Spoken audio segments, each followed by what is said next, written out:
Welcome to the Nonprofit Edge, a podcast series to promote purpose in practice. Each week, this webinar series features an extraordinary individual that provides valuable and impactful services, helping to transform the capabilities of their nonprofit clients. Join us as we explore a variety of topics, all vital to the success of nonprofit organizations. Learn and grow from the experience and expertise of our featured guests. Without further delay, let's introduce you to the host of the Nonprofit Edge podcast series, Chris Looney. Welcome to the Nonprofit Edge, where we explore the leadership, governance, and strategic decisions that shape strong, sustainable nonprofit organizations.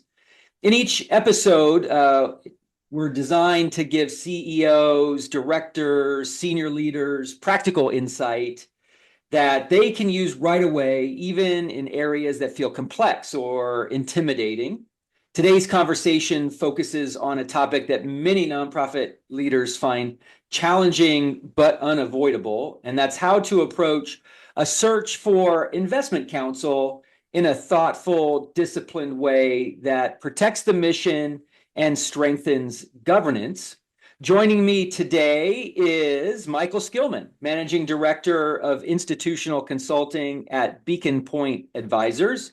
Michael works extensively with nonprofit organizations, helping executive leaders and boards navigate investment governance, advisor selection, and the long-term stewardship of assets. And what makes Michael's perspective especially valuable today is that he truly sits on both sides of the table. In addition to his professional consultancy, he serves as vice chair of the board for Memorial Care, where he also chairs the investment committee, and is a board member of the Saddleback Memorial Center Foundation. Because Michael currently carries the fiduciary weight of a board leader, he understands that governance isn't just a technical exercise, it's a deeply personal commitment to a mission, and he has a unique ability to translate complex investment concepts into clear, practical guidance for leaders who are not investment experts. His focus is not just on portfolios, but on the decision-making and alignment required to protect an organization's mission over the long term. So welcome to the show, Mike. Thanks for joining. Chris, thanks for having me. And, thanks for what you're doing to pour into the nonprofit leadership world. I know it's a resource that's much needed, and, really appreciate what you're doing for the whole community.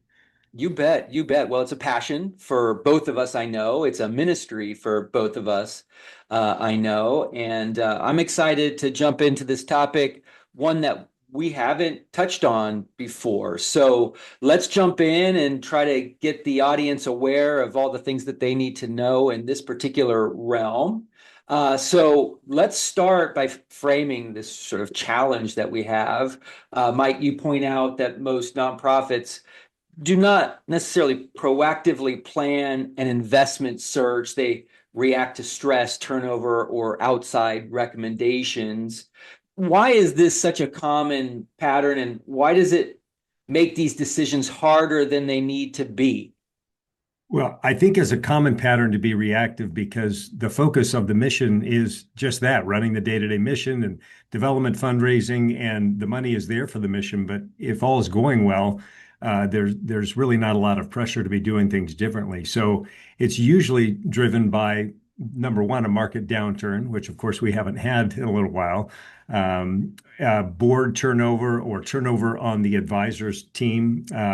Sometimes you get donor influence. You get an important donor that has very strong investment opinions, and they want to make changes or start pushing the executive directors to feel like they should be doing something differently. And so that leads quite often to well, we better open this up and take a look at what we're doing. Yeah, that's all real scenarios that I've experienced before, and all of a sudden it's an emergency or the thing's on fire, so you have to respond. I get that. Well, what are the risks that nonprofits face when they make investment decisions in stressful moments? Well, I think your little metaphor that our fire is a good one, because we don't want to be putting out fires. We want to be the fire marshal and planning on how to have them. Yeah, So good. thinking about that ahead of time is important. And I think the biggest risk isn't necessarily of your investments underperforming, and whether that's a benchmark or what your goals are. It's that typically when risk is high, emotions are high, and you don't always make the most logical decision. And it's expensive to change. And then it takes a while to validate whether your new advisor is really doing a good job. So I think it's very good to stop, be intentional, have a plan for moving forward instead of just responding to crisis. And if you have to respond to crisis, because they do happen, then having a plan and clarifying roles and what the goals are helps you navigate that crisis more effectively. No, that's great. You emphasize that leaders should start by understanding the role assets play in the mission. How should nonprofit leaders think differently about endowments, reserves, and operating capital? Yeah, I think we take this for granted sometimes. Like, well, of course we know what the money's for. It's to fund our mission. And quite often we will bucket the pools of assets into, short term for operating capital, maybe intermediate term for the next few years, and that can be invested differently. And then really the long term, which we like to call the endowment or forever growth part of the pool. So I think if you segment what the goals are of each pool of money, you can then construct an investment program that really optimizes for meeting those goals for each of the different needs. So many do this, but it's kind of surprising to me sometimes how many organizations haven't really thought about what the goal is for each segment of the money so that they can be investing, to meet those goals. Yeah. And I have to believe that the vast majority of nonprofits out there aren't lucky enough to sort of have the long-term assets that need to be managed, something that they aspire to have and want to have and should be positioning themselves to have through their gift planning efforts and whatnot.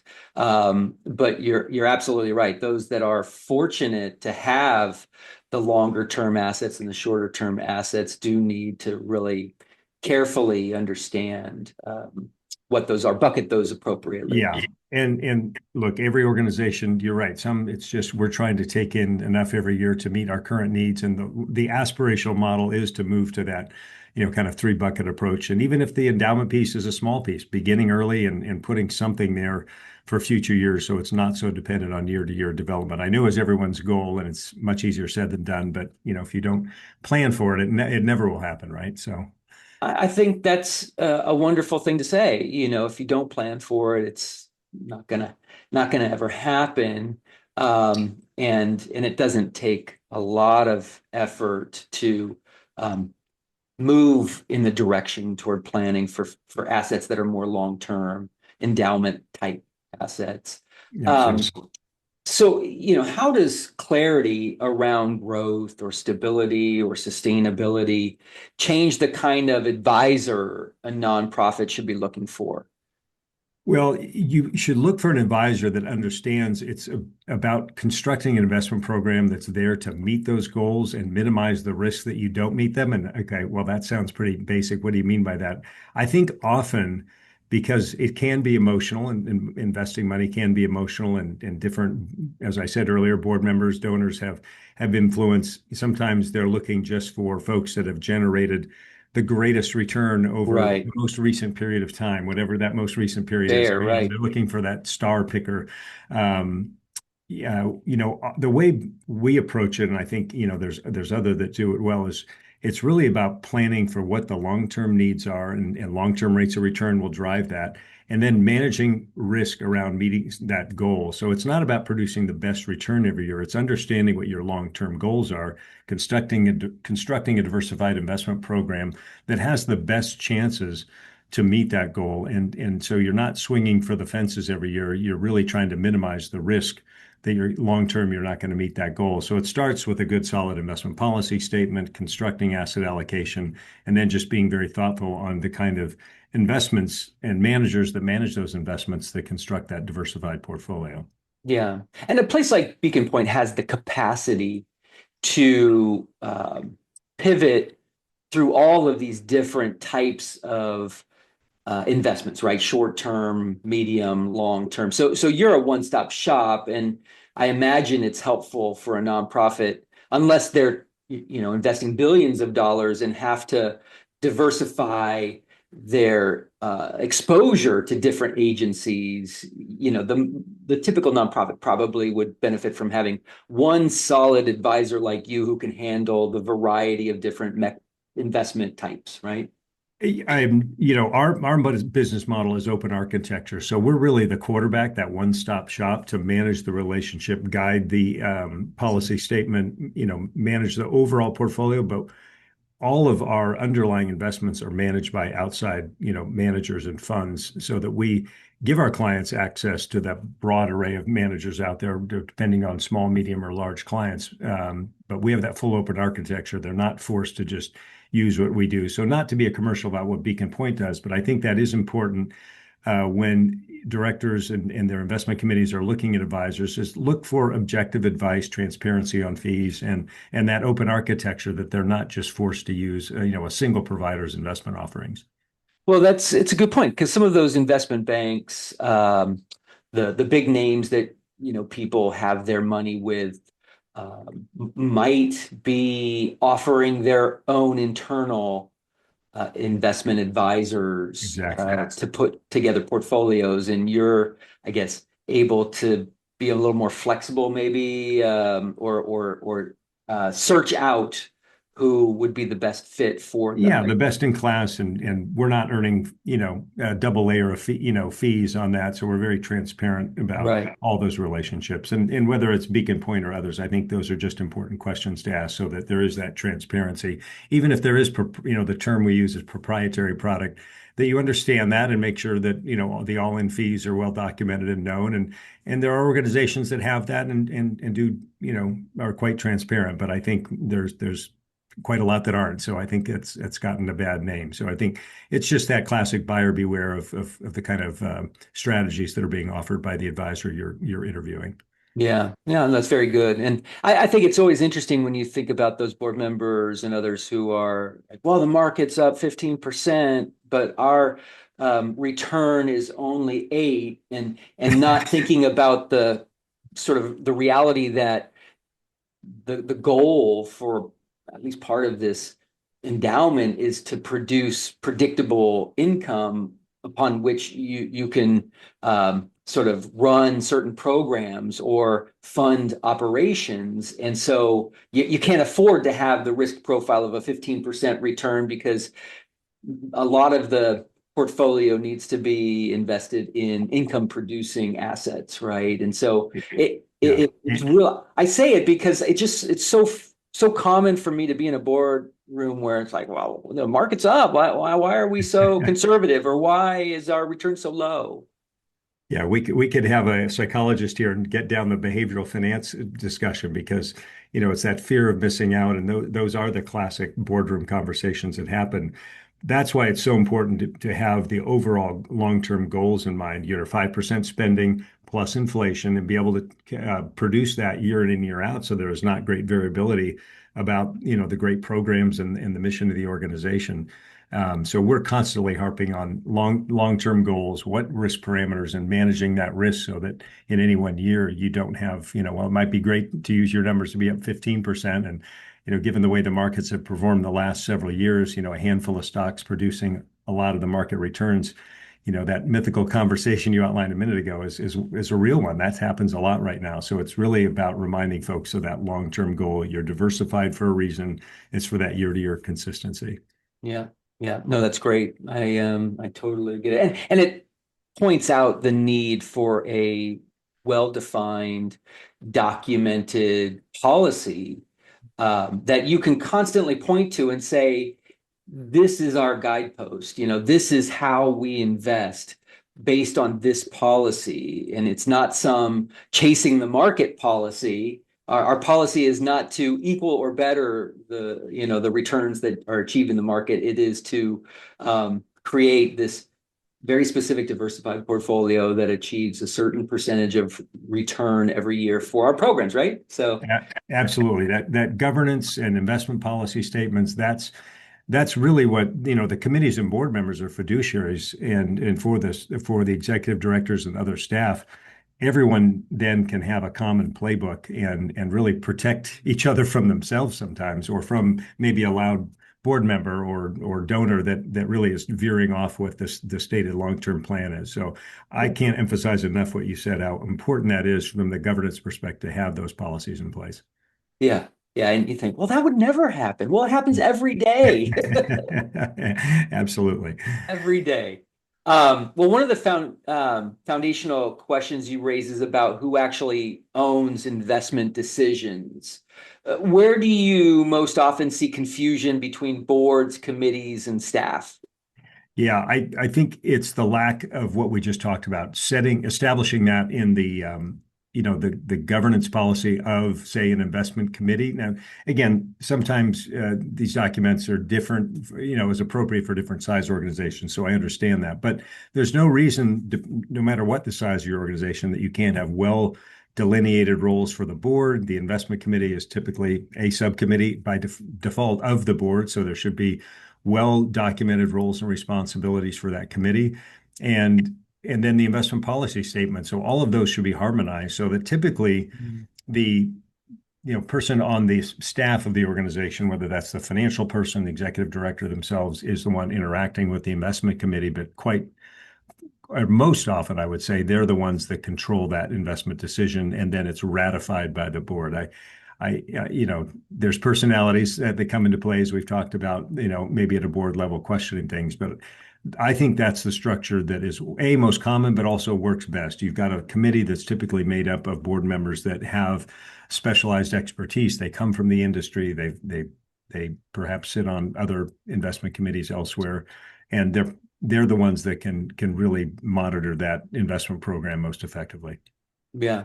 Yeah, that's interesting. It is fascinating to me that you often have a committee in the investment world for an organization that is filled with, let's say, experts. They're in the industry, perhaps. They're not just well-meaning people necessarily, like you would have more frequently in a marketing and communications committee or an events committee.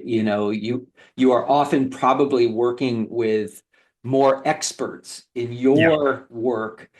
And that's a challenge too, because they probably feel like you read my mind. It cuts both ways. it cuts both ways, and so for me, in my consulting days, when I would come in to work with a development committee, I maybe there was someone that worked in development, but they didn't necessarily have a specialty in campaigns or something. But you come in to work with an investment committee, and they might be the chairman of Goldman Sachs or something, and it cuts both ways. It's just hilarious.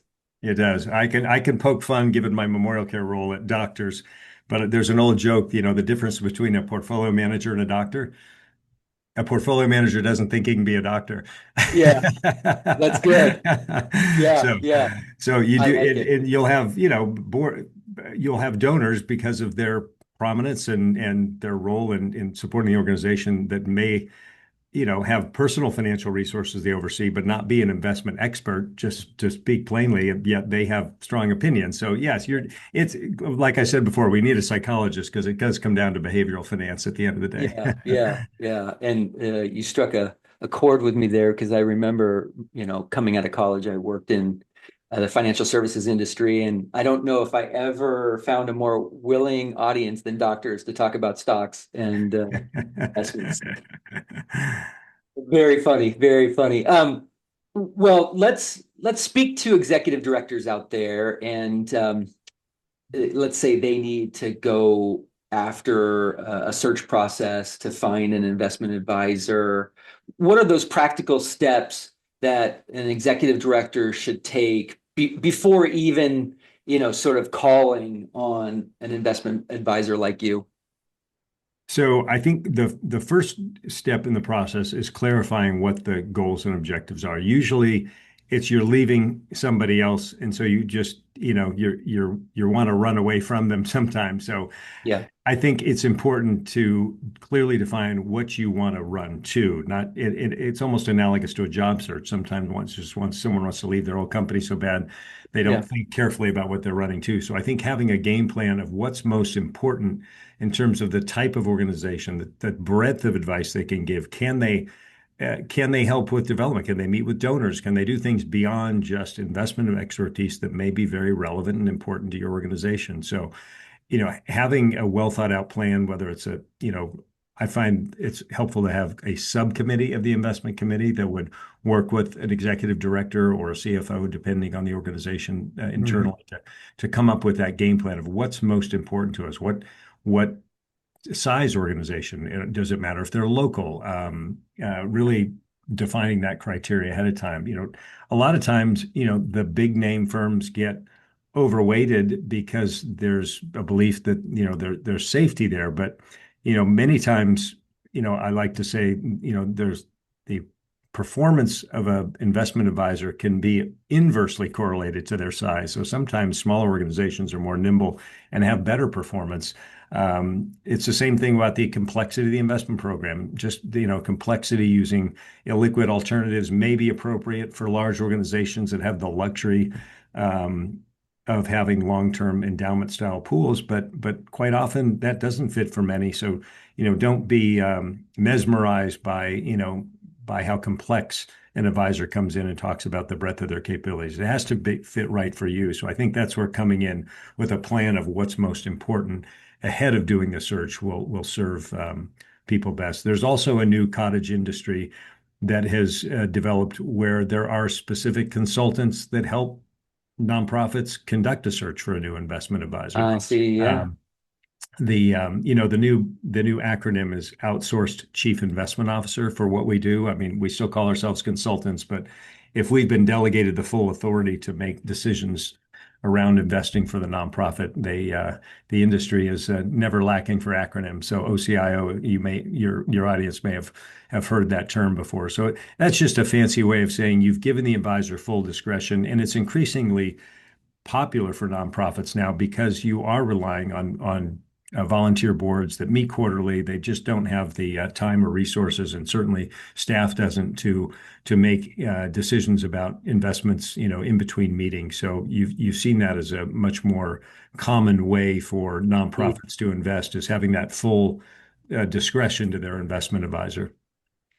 Okay, so that's one option, which I can understand, but you were talking about another layer of individual on top of that, kind of like a owner's rep in a construction project, right? Good analogy. Yeah, exactly. The manager. Yeah, so they call themselves OCIO, search consultants. So, we have a list of who those people are. I'm happy to share that. And, there's many committees or nonprofits, they feel, no, well, that's just another layer of fees. We have enough expertise. We don't need to spend that. But if there is anxiety that we don't have a committee or board that's comfortable with that, the executive director or CFO, certainly don't have time or expertise, then there are other folks out there that can help navigate that process. So I just wanted to make everyone aware of that.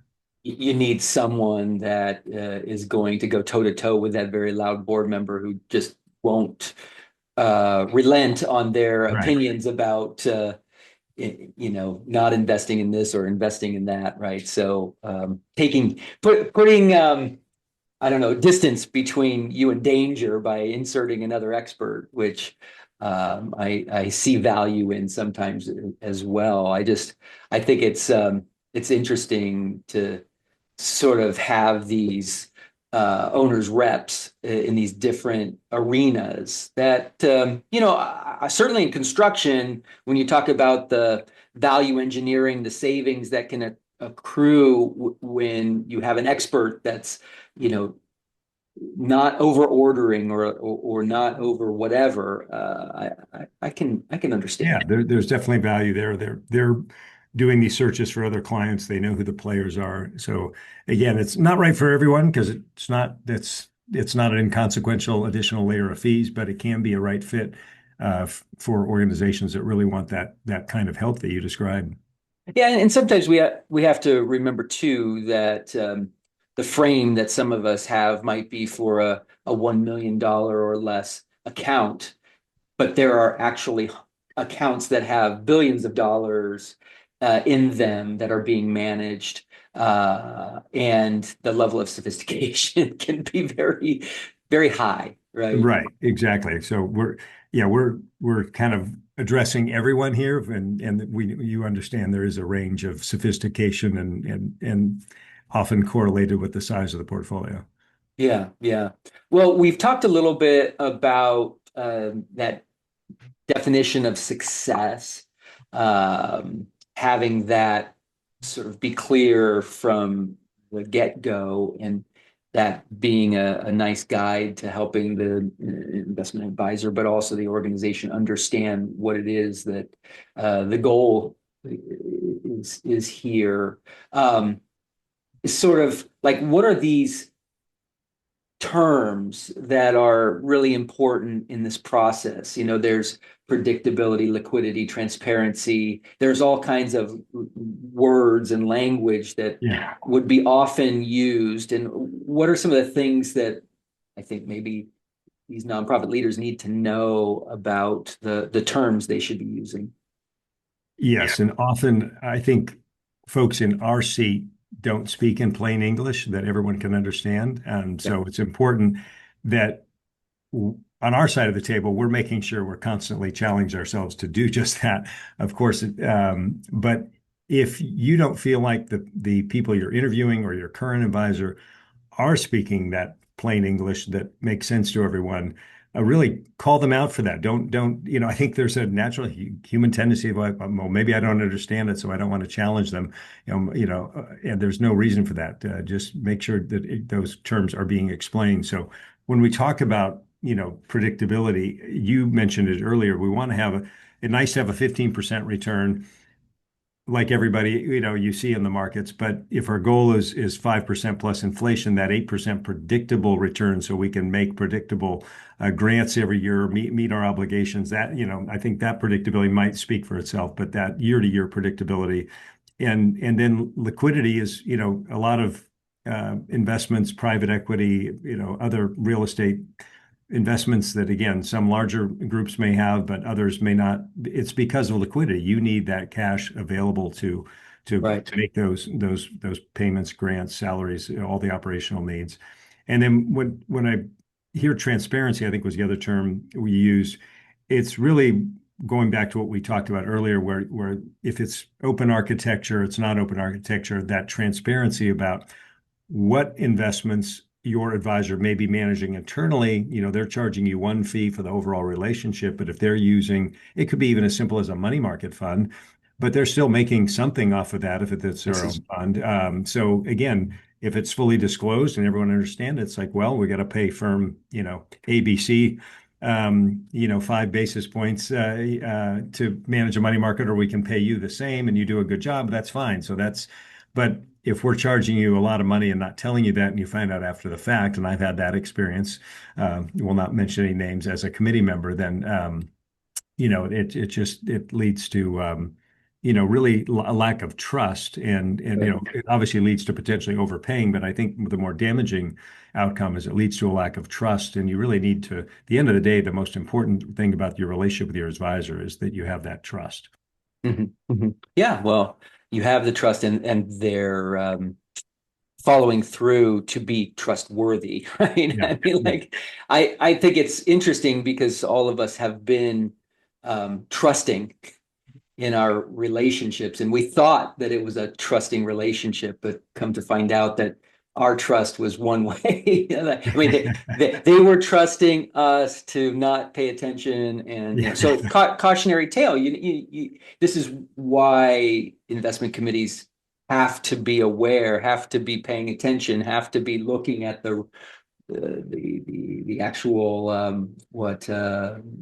The reporting, the reporting, the monthly summaries. Yeah, it's the old Ronald Reagan quote of trust but verify.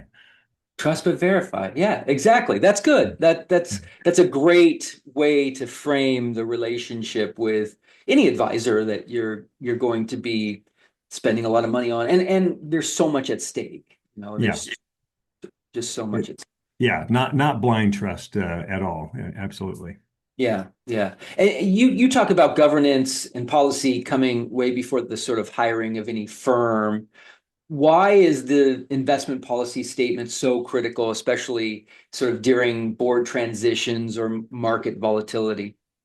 Well, it's really that governance shield, and I use that word because it really protects the organization. It protects the staff, because when markets decline, emotions rise, Mm. people start questioning why have we invested in a certain way. Again, that can be coming from the donor side, board side.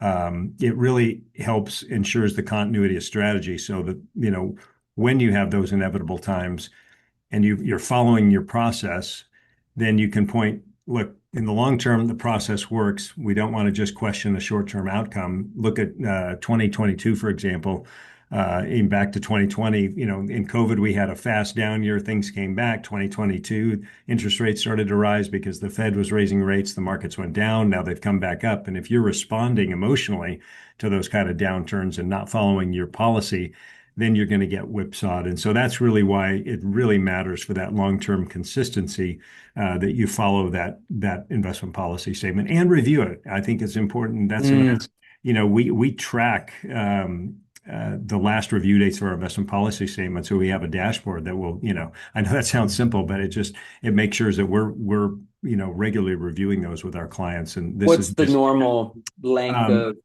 yeah, I time? would say at least every 2 years. Okay.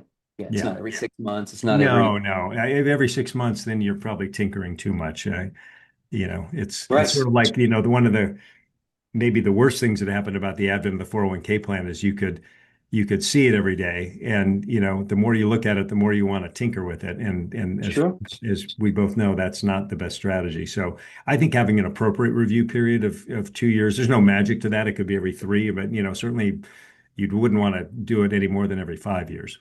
But I think Good. 2 years is a good benchmark. Yeah. Well, what are the common misconceptions nonprofit leaders have about their own investment policies? That they don't know what it says? Yeah, well, I think there's I don't know if it's misconception, but there's probably a tendency to veer away and not hold yourself accountable to it. I mean, we in terms of just how the assets are allocated between longer term, stocks, bonds, just the basic asset classes. We have a display that shows typically every quarter, where are you? Are you in policy range? So if your advisor's not doing that, ask them to, so you don't have to do that internally. So I think that may be one of the most common shortcomings is you're just not regularly checking yourselves against that policy. I know that sounds basic, but it's, everyone gets busy and so you want to hold yourselves accountable there. Yeah, yeah. Well, with the market the way it is, I imagine rebalancing is necessary because a certain asset class grows disproportionately or declines disproportionately to others. How often does the rebalancing of a portfolio happen? So instead of time, we look at it more in terms of what is the range of each part of the portfolio and what are the tolerance bands around that, and that can be different for each client. And so if you get market movements that happen, just evolutionary through time, the U.S. stock market outperforms everything. It's almost like the lobster boiling. You don't, it happens over a long period of time. You don't even see it. By hitting those targets and thresholds that forces you to rebalance. You can have much shorter term in the April timeframe of last year. All the concern about tariffs caused a sharp downdraft in the U.S. stock market, and so we were proactive with our clients about rebalancing because it did happen in such a short period of time. So when you have the targets, then you can respond to the market movements just versus a methodical quarterly rebalance period. So I Okay. favor more that approach than just the passage of time. Yeah. Okay. That's helpful. When nonprofits do run searches, they often focus on past performance, right? But we know past performance is not an indicator of future. Yeah. Yeah. But past performance or brand recognition, right? Yeah. We're so easy to sort of satisfy with those two areas. But Yeah. why are those sort of signals misleading? It's hard because all we have to look at is your past performance. If you were picking a new rookie, baseball player, you'd look at this, his or her stats, and it's Right. so it's important to look. It's not that it's unimportant. It just has to be put in the right context. Yeah. Even simple questions. Okay, was that performance generated by the people that are still there today, or was that a different team that's now moved on, retired? I'm so glad you said that. Yeah. Yeah, sold the business. So I think it's more about just putting that past performance in the right context, or the simple notion of, okay, how much risk did they take to get that performance? And that may sound basic for some, but I can, just putting it on No. that risk return spectrum so it puts it in the right perspective So is important. So again, not unimportant to look at, but just putting the right perspective. I think I touched on the quote biggest names and safety, and you go through periods like the global financial crisis. Kind of hard to believe that was 17 years ago, but I understand you want to trust that your firm's going to be here tomorrow. And so, again, not unimportant, but I think, as I mentioned earlier, sometimes the largest firms can have an inverse correlation to their performance because they're so big. They just want to protect the brand. They're not really worried about generating great performance to stand out from the crowd. They just don't want to lose the clients they have. So quite often they don't have the best performance any longer. That's not an absolute, but it certainly can be out there. So not to say big firms can't be good, but there's just not an automatic that they're the best fit. The same thing right. around the comment I made earlier on the complexity of their service offerings.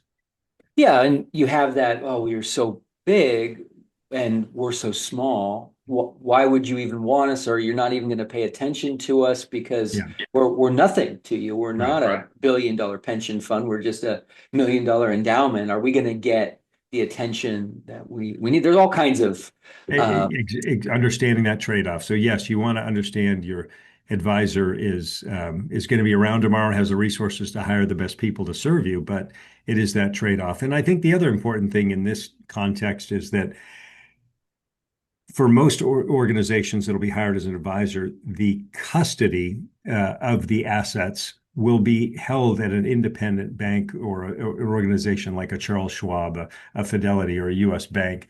So remember, if you hire a smaller advisor, it doesn't mean that the advisor is holding onto your assets and they could disappear overnight either. So there is another layer of protection around how those assets are placed in custody. that's That's which an is important which is consideration. different though if you were to kind of go to a big bank and have them internally manage, right? They're going to Yeah, hold the asset, they're going to correct. potentially have their own managers managing the money and they might invest in their own products, right? But you're talking Yeah. about where you are Independent. independent, you're going to find an institution to hold the money, and then you're going to Fine. find investment advisors to manage that money within that institution. Exactly. Exactly. So Interesting. everyone has their role, and we are the quarterback, if you will. So we're making sure all the right players are on the field. And do you have a lot of flexibility in terms of the different financial institutions that you can work with? Yes, we have a very large platform. We have a wealth management side of our business as well as the institutional side, and we employ that institutional approach on both sides. But because of the critical mass, we have $60 billion in assets. So we have, given the nature of that client base, we have a very large breadth of offering for the different types of investment managers we use from the public markets all the way through alternatives where they're appropriate. Okay, got it. Thank you. So, what are the questions that organizations should be asking you or asking prospective investment advisors? Like, if when you're sitting on this committee for Memorial Care, or what are the questions you ask? What are the questions that need to be asked of investment advisors to really make the best choice? And this is where planning helps to come up with those questions. Talking about the firm's investment philosophy of how they first start with helping you with your investment policy, how they philosophically view the asset allocation process, their risk management process. I think often we want to hear about how you select an investment manager, and we found this great star who was up, 25% a year for 5 years, but they don't talk about risk management, and that's again, not to be a commercial on Beacon Pointe, but that's one of our differentiators is we take that institutional approach. Our investment team are all institutional investment folks that have managed money to a benchmark in the past. And so it's very much about understanding you put a diversified portfolio together, but manage the risk around that benchmark. So just questioning anyone you talk to about that philosophy and how they structure the portfolio, how they deal with underperformance, how they deal with rebalancing. I think those are all important questions, how they're going to meet with you and service you, and will they help you do ancillary duties like helping to raise money, whether that's meeting with donors, sponsoring your golf tournament that you have, Right. and just how are they going to engage with your community beyond just, overseeing the investments. That's great. Yeah. A little pre-planning is your advice. Is really helpful. And you just laid out 10 questions that should be on that list, and there are probably others. What are And the I've got clear? Yeah, oh, go ahead. Chris, sorry, I've got a checklist of questions that I've put together, and I'd be happy to share that with the community, and to you and the community afterwards, so we can Yeah, put it no, in a that's link. great. So people that are listening, just direct message on YouTube or get in touch with us through email, which is connected to our podcast. So you reach out to us, we'll send that along to you for sure. What are the clearest red flags for nonprofits that they should be looking for when they're doing this search? Um, they're not to sound cheeky about it, but when someone is overly promissory about their investment results, when they're using a lot of jargon and being a bit condescending. Again, I've seen this happen plenty of times. The fact that, that here's our one size and it fits all. I think those are clear warnings that, this is an advisor that's going to really customize and think about our needs. Yeah. If they talk about their experience and it's all, dealing with public defined benefit pension plans and they don't really understand how nonprofits work, those may be obvious. You maybe not even be interviewing a firm that fell into that category, but, making sure that their business aligns with the nonprofit world, I guess is maybe the more direct way to say it. Yeah, no, it's great. And once you've selected your advisor, what does a healthy long-term relationship really look like? I mean, I think the key word is it really should be a partnership where you feel like that advisor is on the same side of the table. We're there in that role really to protect the mission of the organization. That's why the portfolio is there. So yes, we are protecting the portfolio, but it really, should be that partnership. It's all about the mission. Advisors should be there for ongoing education to the committee and board, transparent and frequent communication. Feels like an extension of the staff is really our goal. If a client said, we feel like your team is an extension of our team and really, takes that burden off of us, I mean, that would just be music to my ears. So I think those are the kind of relationships you want to have where you really feel like you're working with each other hand in glove. Yeah, no, that's great. And is there an element of education to the work that you do with boards? I mean, do you see that as your responsibility to provide education, or is that just something that needs to be requested of you? How does that work? Oh, no, it's absolutely our responsibility to be asking the right questions to gauge, what is needed. I mean, you mentioned earlier, some committees have very deep investment experience, so education may look different. It may be more education around why it's important to have an investment policy statement review versus education on private markets. So it really is committee dependent, but it's absolutely incumbent upon us as the advisor or any advisor to be initiating that conversation with the client. And we try and do, we have quarterly webinars around our investment outlook. Our chief investment officer, Michael Dow, leads that. That's a form of education, but, we'll have very specific client centric education seminars, whether that's in person or it could be over Zoom for committee members. Yeah, I'm kind of smirking because I think about the boardroom where the audit was just reviewed, or the financials were just reviewed, or the investment results are just reviewed. And the question, anybody have any questions? And there are just no questions, Yeah. just crickets. And I think it's just 20, 30, 40 people sitting around being like, I have not the foggiest idea what anyone just said, which is a real challenge in the boardroom where people don't know or feel intimidated or scared to ask. And ideally, investment advisors, auditors, et cetera, they can approach it in a way that's going to invite questions without that fear of being caught in some, moment where they don't know the answer or whatever. I mean, it's interesting to think about it that way. Oh, no, absolutely. And, that's a good, challenge, as I think about myself, make sure I'm starting meetings with that open invitation to ask questions and pause at any time. I mean, they sound like basics that we've all gotten used to, but quite often we sort of jump in and assume everyone knows what they're doing. And we can talk about it here on a podcast, and then we might not want a video camera on ourselves conducting a meeting where we forgot to do that. So I think that's a good reminder to myself included. Of course. And Yeah. it's extra for the advisor that's providing some service, whether it's you or the auditor or whatever, because quite honestly, we're all pretty excited when we make a presentation. We feel like we did a good job and there are no questions and we can go on with our lives and, and not have to sort of sweat, right? Yeah. Or answer difficult questions. But, in fairness, I think most of the time there are those questions and the board members just like shaking in their boots, like, I don't want to sound stupid, that kind of thing. So. Yeah.